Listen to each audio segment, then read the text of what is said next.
ശ്രീ സായിരാം. ഭഗവാന്റെ പാതാരവിന്ദങ്ങളിൽ സാഷ്ടാംഗം നമസ്കരിച്ചുകൊണ്ട് എല്ലാവർക്കും അന്തർശൗചയജ്ഞത്തിന്റെ 380 ഭാഗത്തേക്ക് സ്നേഹപൂർവം സ്വാഗതം.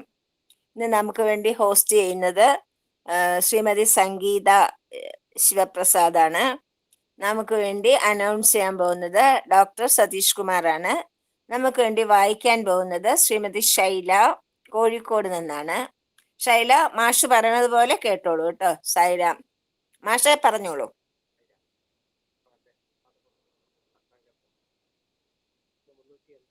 ദിവസത്തെ അനുഭവങ്ങൾ വിവരിക്കാൻ പോകുന്നത് ശ്രീമതി ശൈലയാണ്, കോഴിക്കോട് നിന്ന്. ശൈല മാം 3 പ്രാവശ്യം ഓങ്കാരം, 3 സായി ഗായത്രി, അതിനുശേഷം അനുഭവങ്ങൾ, അതിനുശേഷം വായിച്ചോളൂ സായി വാണി. 10 മിനിറ്റിന് താഴെ നിർത്തണം.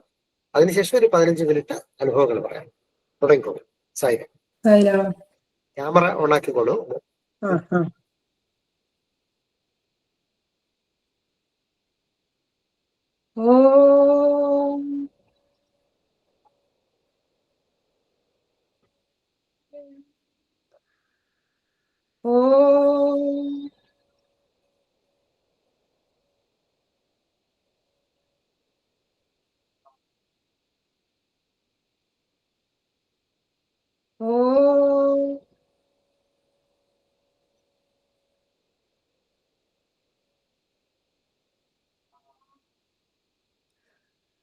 ഓം സായീശ്വരായ വിദ്മഹേ സത്യദേവായ ധീമഹി തന്നഃ സർവഃ പ്രചോദയാത്.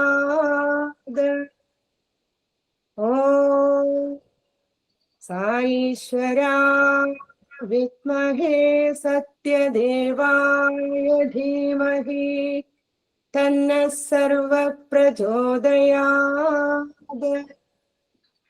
ഓം സായീശ്വരായ വിദ്മഹേ സത്യദേവായ ധീമഹി തന്നഃ സർവഃ പ്രചോദയാത്.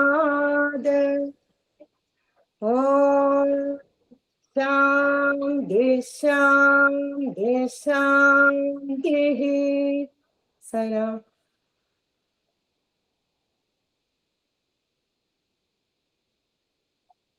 സത്യസായി വാണി ഭഗവാൻ 1991 ഭഗവാൻ നടത്തിയ പ്രഭാഷണത്തിൽ ജീവിതത്തിലെ വെല്ലുവിളികളെ എങ്ങനെ നേരിടാം? മനുഷ്യൻ അസംഖ്യ സൽപ്രവൃത്തികൾ ചെയ്യുകയും അവന്റെ ചിന്ത, വാക്ക്, പ്രവൃത്തി എന്നിവ ഈശ്വര സാക്ഷാത്കാരത്തിനായി വിവിധതരം അനുഷ്ഠാനങ്ങൾക്കും വിനിയോഗിക്കുകയും ചെയ്യുന്നു. എന്നാൽ യഥാർത്ഥ ആത്മീയ സാധന എന്തെന്ന് മനസ്സിലാക്കാത്തതിനാൽ പ്രയത്നങ്ങൾക്കൊന്നും ഉദ്ദേശിച്ച ഫലം സിദ്ധിക്കുന്നില്ല. നവവിധ ഭക്തിമാർഗം പിന്തുടരാൻ ശ്രമിക്കുന്നവരും അവരുടെ ലക്ഷ്യം കണ്ടെത്താൻ പരാജയപ്പെടുന്നു. കാരണം ഈ ആരാധനാ രീതികളുടെ അന്തരാർത്ഥം അവൻ മനസ്സിലാക്കുന്നില്ല എന്നതാണ്. എന്താണ് സാധനയുടെ അർത്ഥം? ജപം, ധ്യാനം, ഭജന, പവിത്ര കർമ്മങ്ങൾ എന്നിവയെ സാധന എന്ന് പറയാമോ? യഥാർത്ഥ സാധന തിന്മയെ നന്മയിലേക്കും സന്താപത്തെ സന്തോഷത്തിലേക്കും പരിവർത്തനം ചെയ്യിപ്പിക്കുന്നതാണ്. സന്താപമില്ലാതെ സന്തോഷമില്ല, തിന്മയില്ലാതെ നന്മയില്ല. നന്മ തിന്മകൾ തമ്മിലും സന്തോഷ സന്താപങ്ങൾ തമ്മിലും തുടർച്ചയായ സംഘർഷമുണ്ട്. സുഖദുഃഖങ്ങൾ വേർപെടുത്താനാവാത്ത പരസ്പരം കെട്ടുപിണഞ്ഞിരിക്കുന്ന ഇരട്ടകളാണ്. ഒന്ന് തുടക്കവും മറ്റൊന്ന് ഒടുക്കവുമാണ്. ആരംഭവും അവസാനവും ഒരുമിച്ചു പോകുന്നു. ഈശ്വരൻ മാത്രമാണ് ആദി, മധ്യം, അന്ത്യം എന്നിവകളിൽ നിന്ന് മുക്തൻ. ലൗകിക വിഷയങ്ങളിൽ ആരംഭമുള്ളതിനെല്ലാം അന്ത്യവുമുണ്ട്. ദുഃഖം എന്നത് പുറത്തുനിന്നും ആരെങ്കിലും നമ്മളിൽ ചെലുത്തുന്ന ഒന്നല്ല. ബുദ്ധിമുട്ടുകളും പ്രയാസങ്ങളും പുറത്തുനിന്ന് ആരും നിങ്ങളെ അടിച്ചേൽപ്പിക്കുന്നതുമല്ല. ദുഃഖവും കഷ്ടപ്പാടും സ്വാഭാവികമായി ഉദിക്കുന്നതാണ്. സാധന ഒരുവന്റെ ജീവിതം ഉത്കൃഷ്ടതയിലേക്ക് ഉയർത്തുന്നു. ജീവിതത്തിന്റെ സംസ്കരണത്തിൽ തുടർച്ചയായ സാധന ആവശ്യമാണ്. അത്തരം അഭ്യാസമുറകളുടെ അഭാവത്തിൽ ജീവിതം അധപ്പതിക്കുന്നു. വജ്രത്തിന്റെ മുഖം തെറ്റിമിനുക്കുമ്പോഴാണ് അതിന്റെ മൂല്യം വർദ്ധിക്കുന്നത്. ഭൂമിയിൽ നിന്നും എടുക്കുന്ന സ്വർണത്തിന്റെ അയിര് സംസ്കരണത്തിന് വിധേയമാക്കുമ്പോൾ മാത്രമേ മൂല്യവത്താകുന്നുള്ളൂ. അതുപോലെ ഒരുവന്റെ ജീവിതത്തെ സാധാരണ തലത്തിൽ നിന്ന് ഉത്കൃഷ്ട തലത്തിലേക്ക് എത്തിക്കാൻ സാധന അനിവാര്യമാണ്. ജനന മാത്രയിൽ ആരും പണ്ഡിതനോ ഗുണസമ്പന്നനോ അല്ല. പലതരം പരിശ്രമങ്ങളിലൂടെ മാത്രമേ ഒരുവന് പണ്ഡിതനും ധാർമ്മികനുമാകുന്നുള്ളൂ.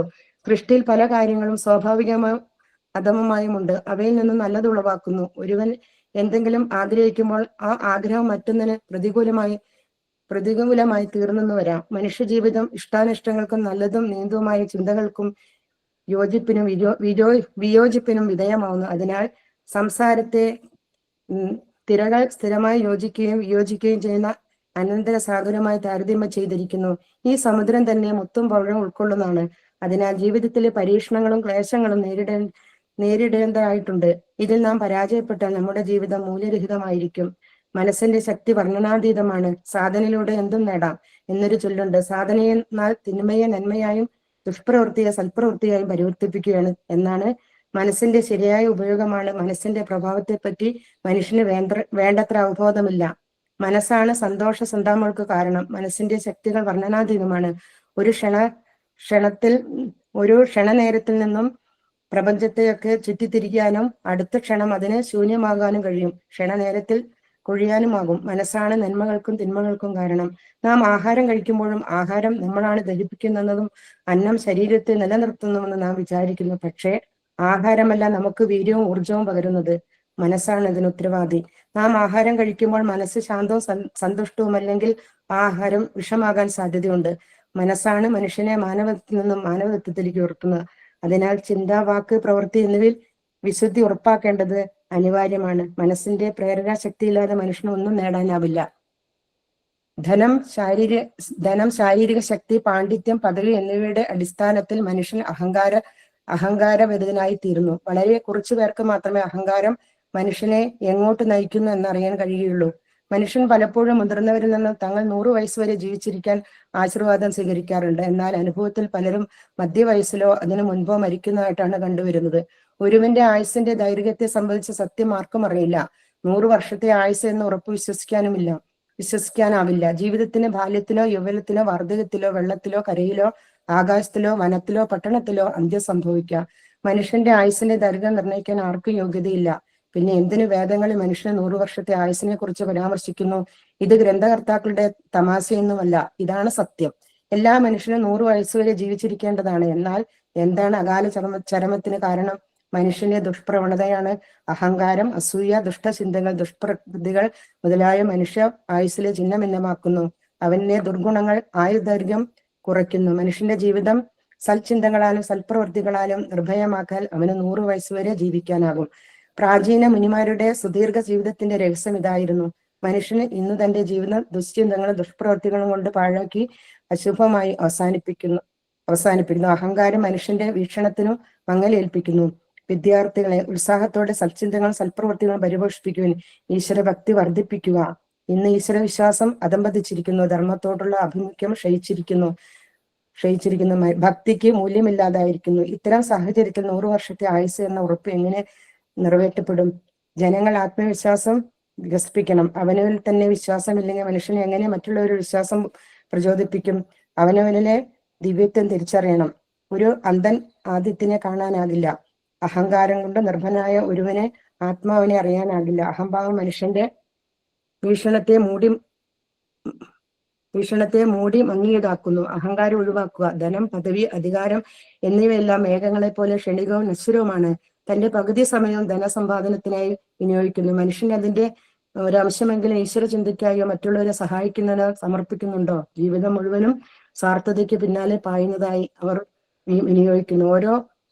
ഓരോ വസ്തുക്കളിലുമുള്ള അവന്റെ ആസക്തി സ്വാർത്ഥതയിൽ അധിഷ്ഠിതമാണ്. മറ്റുള്ളവരോടുള്ള അവന്റെ സ്നേഹവും സ്വാർത്ഥതയും അടിസ്ഥാനത്തിലാണ്. ഒരു ചെറിയ അന്വേഷണം പോലും സ്വാർത്ഥത എത്ര രൂഢമൂലമാക്കുന്നുവെന്ന് അവൻ അറിയുന്നില്ല. തികച്ചും അർത്ഥശൂന്യമായ സ്വാർത്ഥ താല്പര്യം വ്യാഗ്രതയിൽ മനുഷ്യനെ നിത്യവും സനാതനമായ അന്ധതത്വത്തെ ബലി കഴിക്കുന്നു. സായിരാം.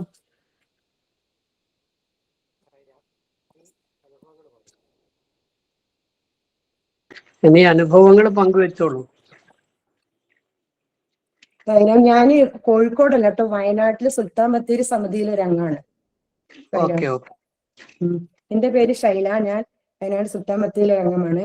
ഓം ശ്രീ സായിരാം. ഭഗവാന്റെ പാദങ്ങൾ സാഷ്ടാംഗ പ്രണാമം. 1986 ഞാൻ ആദ്യമായി പുട്ടപർത്തിയിൽ പോകാൻ അവസരം എനിക്ക് ലഭിച്ചത്. സ്വാമിയെ സ്വപ്നത്തിൽ ദർശിച്ചതിന് ശേഷമാണ് ഞാൻ ആദ്യമായി പുട്ടപർത്തിയിൽ പോയത്. പിന്നീട് എനിക്ക് രണ്ടാമത്തെ പോക്കിൽ സ്വാമിയുടെ പാദ നമസ്കാരം കിട്ടി. അതിന് ശേഷം സാധന ചെയ്യാൻ തുടങ്ങി. ഓരോ സാധനയിൽ കൂടി എനിക്ക് ജീവിതത്തിൽ ഓരോ മാറ്റങ്ങൾ കണ്ടു തുടങ്ങി. എന്ത് പ്രവൃത്തി ചെയ്യുമ്പോഴും സ്വാമിയുടെ ഒരു കയ്യൊപ്പ് എന്റെ ഉള്ളിലുണ്ടായത് എനിക്ക് തോന്നി. സ്വാമി എന്റെ കൂടെ ഉണ്ടെന്നുള്ള ഒരു തോന്നല്. ഏത് വിഷമഘട്ടത്തിലും സ്വാമിയുടെ പ്രസൻസ് എനിക്ക് ഫീൽ ചെയ്തിരുന്നു. കല്യാണം കഴിഞ്ഞ ശേഷം ഞാൻ എല്ലാ ദിവസവും ഷിർഡി സച്ചരിതം വായിക്കലുണ്ട്. അങ്ങനെ ഒരു ദിവസം വായിച്ചു കഴിഞ്ഞപ്പോൾ എൻ്റെ വീടിന്റെ സ്വാമി റൂമിൽ ഷിർഡി സായി രൂപം നല്ല ഒരു സൂര്യ തേജസ്സോടുകൂടി തെളിഞ്ഞു വന്നു. അത് ഞങ്ങളുടെ ജീവിതത്തിലെ ഒരു വലിയൊരു അനുഭവമാണ്. പിന്നീട് അതിനുശേഷം ഞാനൊരു പ്രാവശ്യം പുട്ടപർത്തിയിൽ പോയപ്പോൾ സ്വാമിക്ക് ഞാനൊരു ലെറ്റർ എഴുതി. അത് എൻ്റെ കയ്യിൽ നിന്ന് സ്വാമി വന്ന് വാങ്ങിച്ചു. അത് എനിക്കൊരു ജീവിതത്തിൽ മറക്കാൻ പറ്റാത്തൊരു അനുഭവമാണ്. അതിനുശേഷം എല്ലാ ഡ്യൂട്ടിക്കും പോകലുണ്ട്. പിന്നെ എല്ലാ സാധനങ്ങളും ചെയ്യും. പിന്നെ സാധന ചെയ്യുന്നതിനെക്കാട്ടി ഏറ്റവും നല്ലൊരു കാര്യം സേവനം ചെയ്യുമ്പോഴുള്ള ഒരു ആത്മസംതൃപ്തി എനിക്ക് അനുഭവപ്പെടാറുണ്ട്. ഇപ്പൊ എപ്പോൾ വിളിച്ചാലും സ്വാമി എൻ്റെ അരികത്തുണ്ട് എന്നുള്ളൊരു തോന്നൽ എൻ്റെ മനസ്സിലുണ്ട്. പിന്നെ എൻ്റെ കുടുംബത്തിലുണ്ടായൊരു അനുഭവം ഞാൻ പറയാം. ഞാന് പുട്ടപർത്തി പോയി വരുമ്പം ഫോട്ടോകൾ ഇങ്ങനെ വാങ്ങിക്കൊണ്ടിരും. അപ്പൊ എൻ്റെ വീട്ടിൽ ഞാൻ മാത്രമേ സ്വാമിന്റെ ഭജനയ്ക്കും എല്ലാ കാര്യത്തിനും പോകുന്നുള്ളൂ. അപ്പൊ ഞാൻ എൻ്റെ അനിയത്തിന്റെ കല്യാണം കഴിഞ്ഞ് അവളൊരു വിഷമത്തിലിരിക്കുന്ന ഒരു സമയമായിരുന്നു. അപ്പൊ ഞാൻ അവൾക്ക് എൻ്റെ വീട്ടിൽ നിന്നൊരു ഫോട്ടോ കൊടുത്തു. അപ്പൊ ഞാൻ പറഞ്ഞു, ഇത് നീ വിളക്ക് കത്തിക്കുമ്പോ വെക്കി, എന്നിട്ട് പ്രാർത്ഥിക്ക്, സ്വാമിനോട് എല്ലാം പ്രാർത്ഥിക്ക് പറഞ്ഞു. അങ്ങനെ പറഞ്ഞു കൊടുത്തു. അപ്പൊ ഇവളെല്ലാം ചെയ്യും. അങ്ങനെ ഇവക്ക് ഒരു ദിവസം പിന്നെ പെട്ടെന്ന് അവിടുന്ന് പോകുമ്പോ ഒരു അസുഖമില്ലാത്തൊരു കുട്ടിയായിരുന്നു. അവിടെ ചെന്നതിന് ശേഷം ഇവക്ക് പെട്ടെന്ന് ശരീരത്തിൽ ആകെ എന്തൊക്കെയോ ഒരു വിമ്മിഷ്ടവും അങ്ങനെ രക്തം പോവലും ആകെ ശരീരം ഒരു വിറയലും അങ്ങനെയൊക്കെ എന്തൊക്കെയോ ഒരു പ്രശ്നം ഉണ്ടായി. അതിന് ശേഷം ഇവന് ഭയങ്കര സംശയം. എൻ്റെ പേര് ബാബുന്നാ. ഭയങ്കര സംശയം. അങ്ങനെ ഇവളെല്ലാ ഡോക്ടറെയും കാണിച്ചു, എല്ലാ ഡോക്ടർമാരെയും കാണിച്ചു, മാനസിക ഹോസ്പിറ്റലിൽ വരെ ഇവളെ കൊണ്ടുപോയി. അങ്ങനെ ഇവന് ജീവിതം മുന്നോട്ട് പോവില്ല എന്നുള്ളൊരു ഘട്ടത്തിലൊക്കെ വന്നു. നമ്മളെല്ലാരും ഭയങ്കര വിഷമത്തിലാ, പ്രാർത്ഥന തന്നെയായിരുന്നു ഇന്ന്.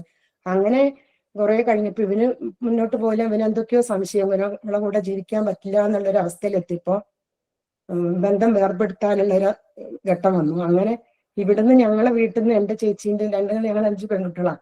ചേച്ചീന്റെ ഭർത്താക്കന്മാരും അവരുടെ ഉള്ള ആൾക്കാരും അങ്ങനെ എല്ലാരും കൂടി ഒരു തീരുമാനം വെച്ചു. ഇവളെ തീരുമാനമാക്കിയത് വേർപെടുത്താന്നുള്ളൊരു രീതിയിൽ വന്നു. അങ്ങനെ അപ്പൊ ഞാൻ ഈ കൊടുത്ത ഫോട്ടോ ഇവിടെ വീട്ടിലുണ്ട്. അപ്പം സ്വാമിന്റെ ഫോട്ടോ ഉണ്ട്. അപ്പൊ എല്ലാം അങ്ങോട്ടും ഇങ്ങോട്ടും എന്താ പറയാ, നമ്മൾ കൊടുത്ത സ്വർണത്തിന്റെ കണക്കും അതിലുള്ള കാര്യങ്ങളെല്ലാം ഇവര് കമ്മിറ്റിയിലുള്ള ആൾക്കാർ തീരുമാനം എടുക്കുക. അപ്പൊ ലാസ്റ്റ് ഇവള് പറഞ്ഞു, എല്ലാം തീരുമാനമായില്ലോ, എന്റെ സ്വാമിന്റെ ഫോട്ടോ എനിക്ക് വേണമെന്ന് പറഞ്ഞു.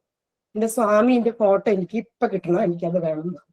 അങ്ങനെ പറഞ്ഞ് എല്ലാരും അവിടുന്ന് പിരിഞ്ഞു കഴിഞ്ഞിട്ട് ഇവള് എല്ലാരും വലിയ വിഷമത്തിലാണ്. അവളെ വീട്ടിലൊരു എന്തോ ഒരു വലിയ സംഭവമാണ്. അങ്ങനെ രാത്രി ഇവൻ അന്ന് ഉറങ്ങിയിട്ടില്ല.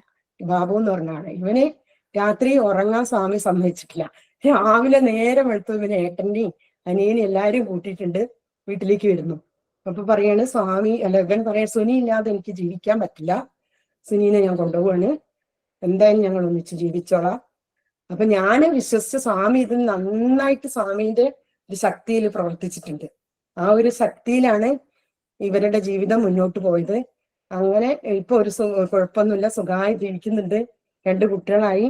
പിന്നെ മോള് പഠിക്കുന്നത് എന്താ പറയാ ഫിസിയോതെറാപ്പിയാണ്, ബാംഗ്ലൂരിൽ പഠിക്കുന്ന. മോന് +1 പഠിച്ചു. അവിടെ ഞാൻ 2-3 പ്രാവശ്യം ഭജന വെച്ചു. സ്വാമി ഇപ്പൊ ഒരു കുഴപ്പമില്ല, നല്ല രീതിയിൽ പോകുന്നുണ്ട്. അത് ഞങ്ങളെ കുടുംബത്തിലുണ്ടായൊരു അനുഭവമാണ്. പിന്നെ എനിക്കിങ്ങനെ സ്വാമീന്റെ പാദനമസ്കാരം കിട്ടി അങ്ങനെയൊക്കെയുള്ള അനുഭവം നല്ല രീതിയിൽ ജീവിച്ചു പോകണം. കുഴപ്പമില്ല. കുട്ടികള് 2 പേര്. സ്വാമീന്റെ എല്ലാ പരിപാടിക്കും ഞാൻ പോകുന്ന ഒരാളാണ്. വേദ ക്ലാസ്സിൽ പഠിക്കുന്നുണ്ട്, സ്വാമീന്റെ ഭജനയ്ക്ക് എല്ലാം. എനിക്ക് സ്വാമി മാത്രമേ ഉള്ളൂ എൻ്റെ ജീവിതത്തിൽ. സ്വാമീന്റെ കാര്യങ്ങളുമായിട്ട് മുന്നോട്ട് പോകുന്ന ഒരാള്. സായിരാം. കുറച്ചുകൂടെ പറയാമെങ്കിൽ സമയമുണ്ട്. സമയം പറയാനുണ്ടെങ്കിൽ പറഞ്ഞോളൂ. സമയം എടുത്തിട്ടുണ്ട്. സായിരാം. പിന്നെ ഞാൻ എല്ലാ ഡ്യൂട്ടിക്ക് ഇപ്പൊ കറക്റ്റ് എല്ലാ വർഷവും 2 പ്രാവശ്യം ഡ്യൂട്ടിക്ക് പോകുന്നുണ്ട്. ഇനിയിപ്പോ നവംബറിൽ ഡ്യൂട്ടിക്ക് പോകും. പിന്നെ ഞങ്ങൾക്ക് കുറെ പരിപാടി ഓരോ സ്വാമിയുടെ ഇത് വയ്ക്കുമ്പോഴെല്ലാം ഞാൻ ഇവിടെ ബാംഗ്ലൂരിൽ പോയിട്ടുണ്ട്.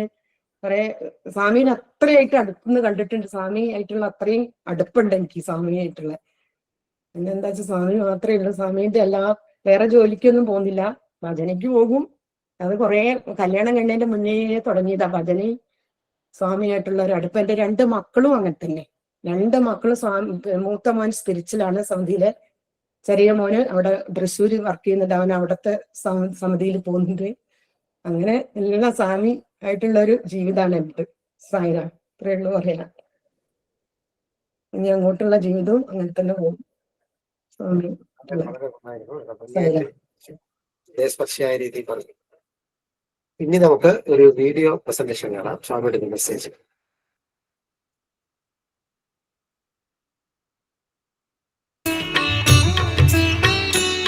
దేహంలో ఉండినటువంటి యొక్క సమస్తమైనటువంటి యొక్క అంగములకు సన్నిహిత సంబంధ బాంధవ్యం ఉంటుండాలి.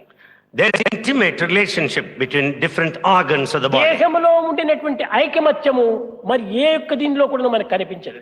The unity present in the body is present nowhere else. దీనికి నీ మనసుకు కూడాను మరింత సన్నిహిత సంబంధ బాంధవ్యం ఉంటుండాలి.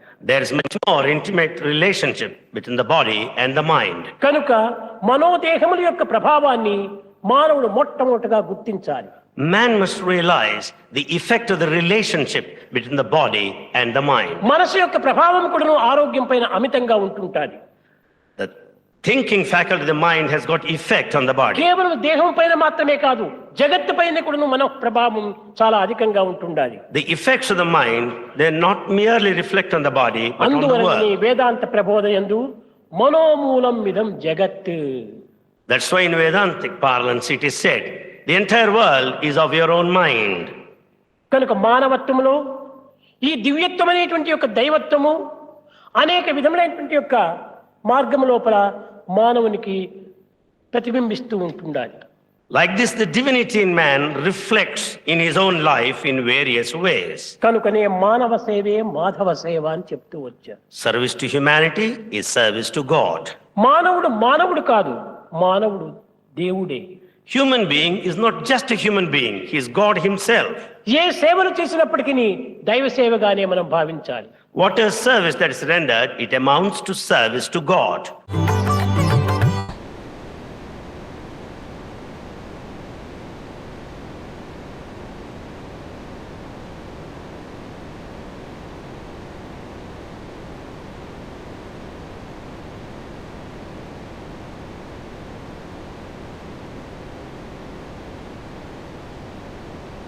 ശൈല ഭജന പാടിക്കോളൂ.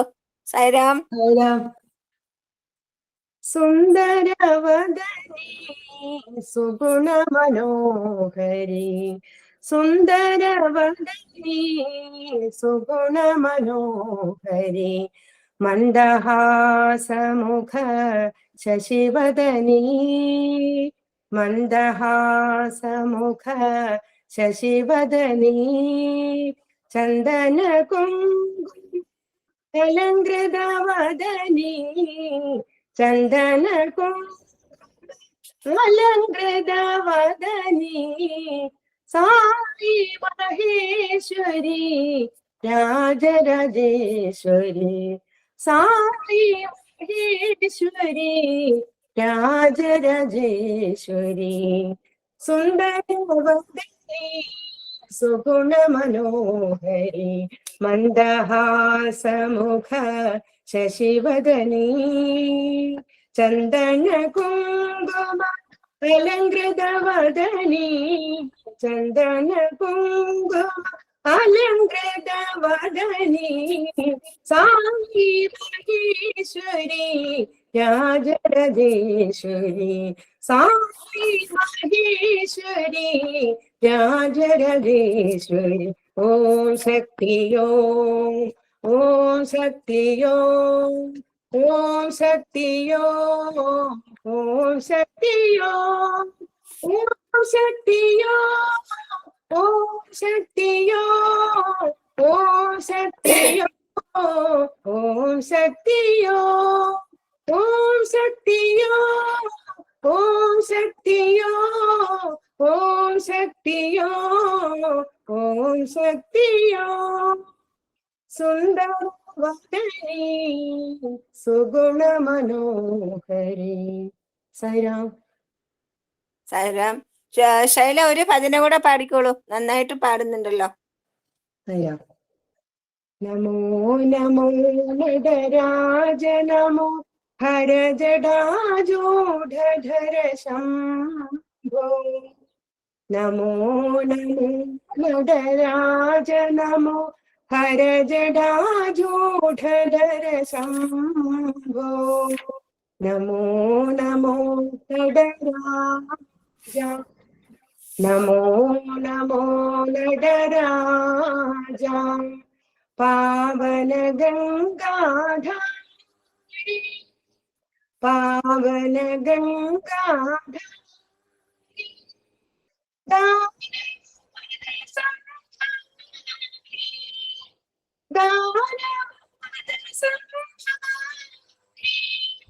പത്തിപുരി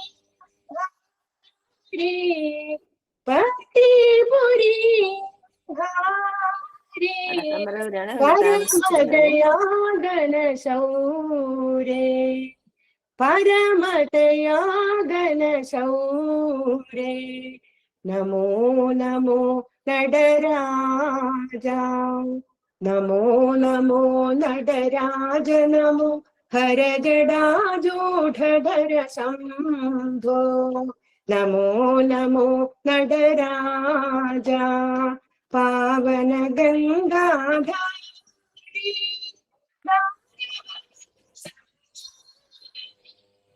പത്തിപുരി ധാരി പരമദയാഗന ശൗരേ നമോ നമോ നടരാജ നമോ നമോ നടരാജ നമോ നമോ നടരാജ നമോ ഹര ജടാജൂഢധര ശംഭോ.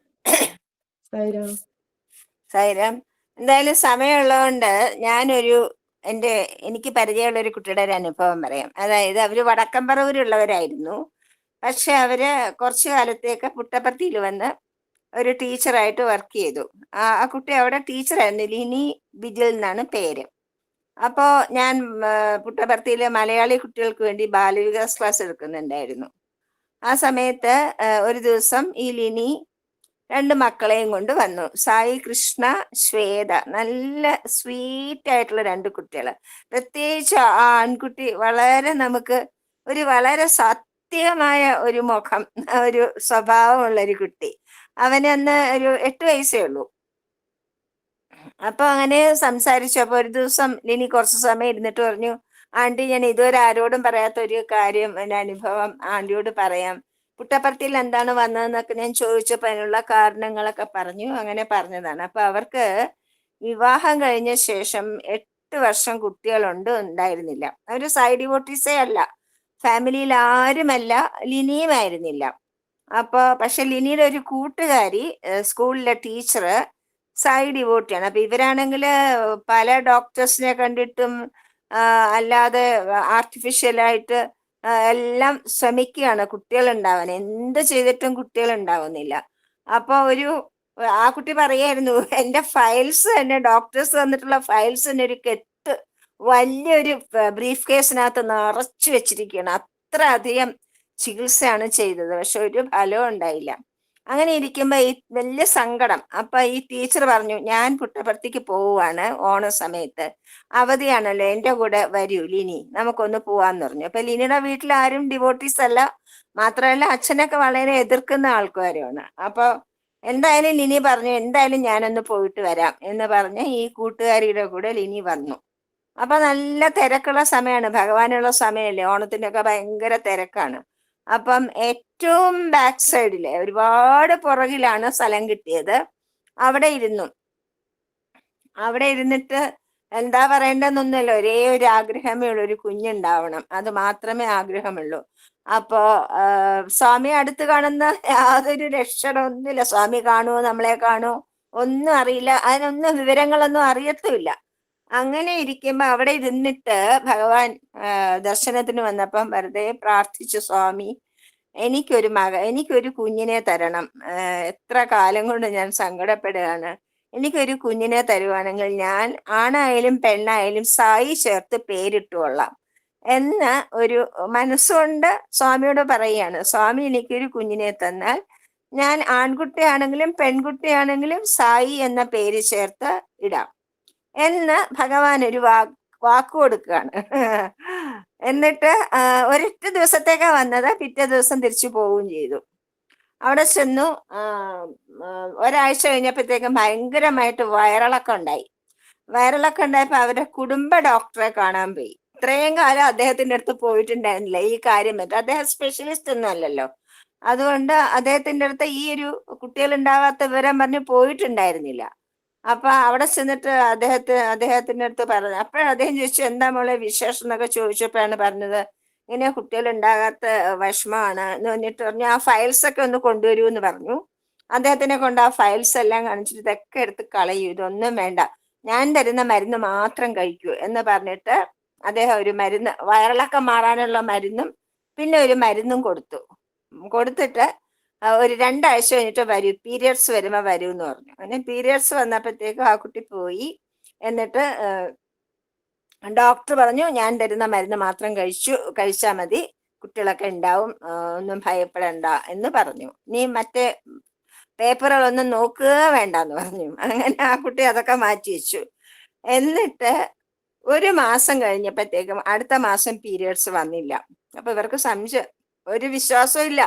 പക്ഷെ ഈ കുട്ടിയുടെ മനസ്സിൽ ഭഗവാനോടുള്ള പ്രാർത്ഥനയെ പറ്റിയുള്ള വളരെ ഒരു സ്ട്രോങ് ആയിട്ടുള്ള ഒരു ഫീലിംഗ് ഉണ്ട്. ഭഗവാൻ എൻ്റെ പ്രാർത്ഥന കേട്ടു എന്നുള്ളൊരു വിചാരം ഉണ്ടായിരുന്നു. അതുകൊണ്ട് തന്നെ അത് പോസിറ്റീവായി കുഞ്ഞ് ജനിച്ചു. ആ കുഞ്ഞാണ് ഈ മൂത്ത മകൻ. അപ്പൊ അങ്ങനെ കുഞ്ഞ് ജനിച്ചപ്പം പിന്നെ ഗർഭിണിയായപ്പോ തന്നെ വീട്ടിൽ ഉത്സവമായി, എല്ലാവർക്കും ഭയങ്കര സന്തോഷമായി. അവരെല്ലാവരും സന്തോഷമായിട്ടിരുന്നു. പ്രസവിച്ചു നല്ലൊരു ആൺകുട്ടി. അപ്പൊ എല്ലാവർക്കും ഭയങ്കര സന്തോഷമായിട്ട് ഇനി 28-ന് പേരിടണം. ഏത് പേരന്വേഷിച്ചു ഒരു പേരും ആർക്കും ഇഷ്ടമാവുന്നില്ല. ഏത് പേര് ചോദിച്ചാലേ അത് വേണ്ട, അത് നമുക്ക് വേണ്ട എന്ന് പറഞ്ഞ് എല്ലാവരും ഏത് പേരെടുത്താലും തള്ളി കളയാണ്. അവസാനം ലിനി അച്ഛനോട് പറഞ്ഞു, അച്ഛനൊരു കാര്യം ചെയ്യൂ, നമ്മുടെ ജോത്സ്യനുണ്ടല്ലോ, ആ ജോത്സ്യന്റെ അടുത്ത് പോയിട്ട് അവന്റെ ജനന സമയം പറഞ്ഞിട്ട് ഒരു പേര് തരാൻ പറയൂ, അദ്ദേഹം പറയണ പേര് നമുക്ക് കൊടുക്കാം എന്ന് പറഞ്ഞു. അച്ഛൻ പറഞ്ഞു, അത് ശരിയാണ്, നമുക്ക് എന്താ ഇതുവരെ അത് തോന്നിയില്ല, നമുക്ക് പോയി നോക്കാം എന്ന് പറഞ്ഞ് അദ്ദേഹം, അച്ഛനാണ് കേട്ടോ, ഒട്ടും വിശ്വാസമില്ലാത്ത ആളാണ്, എതിർക്കുന്ന ആളാണ്.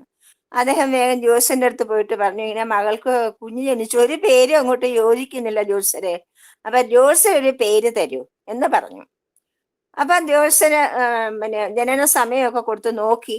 എന്നിട്ട് വേഗം ഒരു പേപ്പറിൽ എന്തോ എഴുതി നീ ഇത് ഇവിടെ വെച്ച് തുറക്കണ്ട, വീട്ടിൽ പോയിട്ട് എല്ലാവരുടെയും മുമ്പിൽ വെച്ച് തുറന്നാൽ മതി എന്നാ ജോത്സ്യൻ പ്രത്യേകം പറഞ്ഞു. അച്ഛൻ അതനുസരിച്ചു. എന്നിട്ട് അദ്ദേഹം ആ പേപ്പർ, മടങ്ങിയ പേപ്പർ അങ്ങനെ വീട്ടിൽ കൊണ്ടുപോയി മകളുടെ മുമ്പിൽ ചെന്നിട്ട് പറഞ്ഞു, മകളെ ജോത്സ്യൻ പേരെഴുതി തന്നിട്ടുണ്ട്, പിന്നെ തുറന്നു നോക്കരുത്, വീട്ടിൽ പോയിട്ട് എല്ലാവരുടെയും മുമ്പിൽ വെച്ച് തുറക്കാവൂന്ന് പ്രത്യേകം പറഞ്ഞു, അതുകൊണ്ട് ഞാനിപ്പൊ തുറക്കാം എന്ന് പറഞ്ഞ് തുറന്നു നോക്കിയപ്പോ അതിൽ എഴുതിയിരിക്കുന്നു സായി കൃഷ്ണ. സായി കൃഷ്ണ എന്നുള്ള പേരാണ് ജോത്സ്യൻ എഴുതി കൊടുത്തത്. അത് അച്ഛനൊന്നും അങ്ങനെ ഒരു പേര് അക്സെപ്റ്റ് ചെയ്യുന്ന കാര്യം പോലും ഇല്ല. പക്ഷെ ജോത്സ്യൻ പറയാണ് ആ പേരാണ്, ഒറ്റ പേര് എഴുതിയിട്ടുള്ളൂ, സായി കൃഷ്ണ. അങ്ങനെ ആ മോന് സായി കൃഷ്ണ എന്ന് പേരിട്ട് 2ാമതൊരു മോളും കൂടെ ജനിച്ചു, ശ്വേത. അപ്പോഴൊന്നും ആ കുട്ടിക്ക് പുട്ടപർത്തി വരാൻ പറ്റിയില്ല. പിന്നെ അവരുടെ പുട്ടപർത്തി വരവ് തന്നെ വേറൊരു അത്ഭുത കഥയാണ്.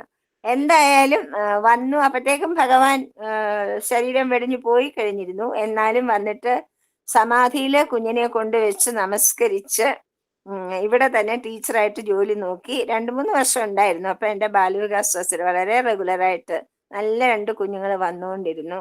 അങ്ങനെയാണ് ലിനിയുടെ അനുഭവം. അതായത് ഭഗവാന് വിശ്വാസമുള്ളവർ, വിശ്വാസമില്ലാത്തവർ, അധകൃതർ, പണക്കാർ, VIP അല്ലാത്തവർ, ഇങ്ങനെയുള്ള യാതൊരു വ്യത്യാസങ്ങളുമില്ല. അതൊക്കെ നമുക്കാണുള്ളത്. നമ്മളാണ് വ്യത്യാസങ്ങളൊക്കെ നമ്മുടെ മനസ്സിന്റെ ചെറുപ്പം കൊണ്ട്. നമ്മുടെ മനസ്സത്ര വിശാലമല്ല. അതുകൊണ്ട് ഭഗവാൻ അങ്ങനെയൊന്നുമില്ല. ഭഗവാന് എറുമ്പ് തൊട്ട് ആന വരെയും മനുഷ്യരിലെ സർവ്വ ജീവജാലങ്ങളും, അതാണല്ലോ രുദ്രത്തിൽ പറയണ തസ്കരാണം കൂടെ ഭഗവാൻ എല്ലാവർക്കും പിന്നെ നാഥനാണ് അല്ലേ?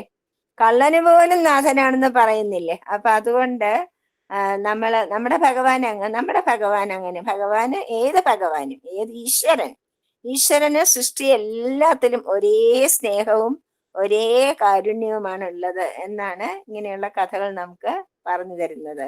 ജയ സായിരാം. അപ്പൊ ഞാന് സായി ഉപമ വായിക്കാം. ഞാൻ എല്ലായ്പ്പോഴും ബ്രഹ്മമാർഗത്തെക്കുറിച്ചും ധർമ്മമാർഗത്തെക്കുറിച്ചും സംസാരിക്കുന്നു. നിങ്ങൾ സഞ്ചരിക്കേണ്ടതായ ഒരു സൈക്കിളിന്റെ 2 ചക്രങ്ങളാണ് അവ. പൂർവയുഗങ്ങളിൽ ജീവിതം ഇത്ര കഠിനമായിരുന്നില്ല. പക്ഷേ ഇപ്പോൾ നിങ്ങൾ 2 ചക്രമുള്ള ഒരു വാഹനം ഓട്ടിക്കുന്നതിനാൽ ബാലൻസ് ചെയ്ത് വീഴ്ച ഒഴിവാക്കാനാകുന്നു. 2 ചക്രങ്ങൾ ഉണ്ടെങ്കിൽ മാത്രമേ സാമർഥ്യത്തോടുകൂടിയും ജാഗ്രതയോടുകൂടിയും നിങ്ങൾക്ക് ഒരു സൈക്കിൾ, 2 ചക്രമുള്ള സൈക്കിൾ ഓടിക്കുവാനായിട്ട് സാധിക്കുകയുള്ളൂ. ഇന്ന് അമിതമായ അറിവ് നേടുന്നത് കൊണ്ടാണ് ലോകത്ത് കഷ്ടപ്പാടുകൾ ഉണ്ടാകുന്നത്. അതായത് സ്വാമി പറയുന്നത് ഇൻഫർമേഷൻ, നമ്മൾ ഒരുപാട് ഇൻഫർമേഷനാണ് എടുക്കുന്നത്. അറിവുകൾ കൊണ്ട് നമ്മുടെ തല കുത്തി നിറയ്ക്കുകയാണ്, അല്ലാതെ ട്രാൻസ്ഫർമേഷന് വേണ്ടി ശ്രമിക്കുന്നില്ല. നമ്മൾ സ്വയം പരിവർത്തന വിധേയരാകുന്നതേ ഇല്ല. നമുക്കിതെല്ലാം അറിയാം, എന്നാലും നമ്മൾ അതൊന്നും പ്രാക്ടിക്കൽ ആക്കുന്നില്ല. അറിവിനനുസരിച്ച് സൽഗുണങ്ങളിൽ വർധന ഉണ്ടാകുന്നില്ല. മനുഷ്യ സമൂഹത്തിലെ ദുരിതങ്ങൾക്ക് കാരണം അതാണ്. മനുഷ്യൻ സഞ്ചരിക്കുന്ന വാഹനത്തിന്റെ 2 ചക്രങ്ങളിൽ ബ്രഹ്മൻ എന്ന ചക്രം ഒന്ന്. ആ ചക്രം ഈശ്വരനാമമാകുന്ന കാറ്റ് നിറച്ചുകൊണ്ട് ശരിയാക്കിയില്ലെങ്കിൽ നിങ്ങൾക്ക് അധിക ദൂരം സഞ്ചരിക്കുവാൻ കഴിയില്ല. അതുകൊണ്ട് ഒരു സത്സംഗം തുടങ്ങുക. സത്സംഗ പ്രവർത്തനങ്ങൾ നിരതരായി അതിൽ നിന്നും ദിവ്യമായ ആനന്ദം നേടുക. ജയ സായിരാം. മാഷുണ്ടോ? മാഷ് സമസ്ത ലോക പറഞ്ഞോളൂ മാഷെ. വളരെ നന്നായി ശൈലജ. സതീഷ് മാഷില്ലേ? അവതരിപ്പിച്ചു. വളരെ നന്നായി. മാമിന്റെ അനുഭവങ്ങൾ നന്നായി. സമസ്ത ലോക സുഖിനോ ഭവന്തു. സമസ്ത ലോക സുഖിനോ ഭവന്തു. സമസ്ത ലോക സുഖിനോ ഭവന്തു. ഓം ശാന്തി ശാന്തി ശാന്തി.